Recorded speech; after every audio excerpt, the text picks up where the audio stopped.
കഴിഞ്ഞ സീസണിലെ ജേതാക്കളായ കൊൽക്കത്ത നൈറ്റ് റൈഡേഴ്സിന് ഈ സീസണിൽ അത്ര നല്ല രീതിയിലല്ല കാര്യങ്ങൾ മുമ്പോട്ട് പോകുന്നത്. നിലവിൽ പോയിന്റ് പട്ടികയിൽ അവസാന സ്ഥാനക്കാരായി നിൽക്കുന്ന അവർക്ക് 3 മത്സരങ്ങളിൽ നിന്ന് ഒരു ജയം മാത്രമാണ് കിട്ടിയിരിക്കുന്നത്.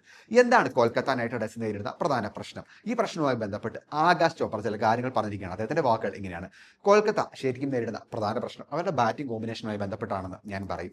24 കോടി രൂപയ്ക്ക് മുടക്കിയാണ് അവർ വെങ്കടേഷ് അയ്യരെ ടീമിലെടുത്തിരിക്കുന്നത്. എന്തിനാണ് അത്ര കോടി രൂപ മുടക്കി ടീമിലെടുത്ത ഒരു താരത്തെ നിങ്ങൾ 5-ാം നമ്പറിൽ ബാറ്റ് ചെയ്യാൻ ഇറക്കുന്നത്? വെങ്കടേഷ് അയ്യരുടെ പൊട്ടൻഷ്യൽ എന്താണെന്നുള്ളത് എല്ലാവർക്കും അറിയാവുന്ന കാര്യമാണ്.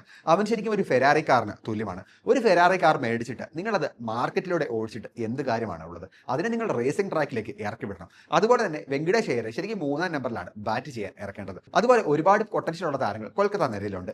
കഴിഞ്ഞ മത്സരത്തിൽ ചെയ്ത പോലത്തെയുള്ള മണ്ടത്തരം കൊൽക്കത്ത ചെയ്യാതിരുന്നാൽ അവർക്ക് ഈ സീസണിൽ വിജയം നേടാൻ സാധിക്കും. ഇതാണ് ആകാശ് ചോപ്ര പറഞ്ഞ വാക്ക്. എന്നാലും കൊൽക്കത്തയെ സംബന്ധിച്ച് ഇന്ന് ഹൈദരാബാദിനെതിരായ പോരാട്ടത്തിലൂടെ വിജയിച്ച് ട്രാക്കിലെത്താനായിരിക്കും അവരുടെ പ്രധാന ശ്രമം.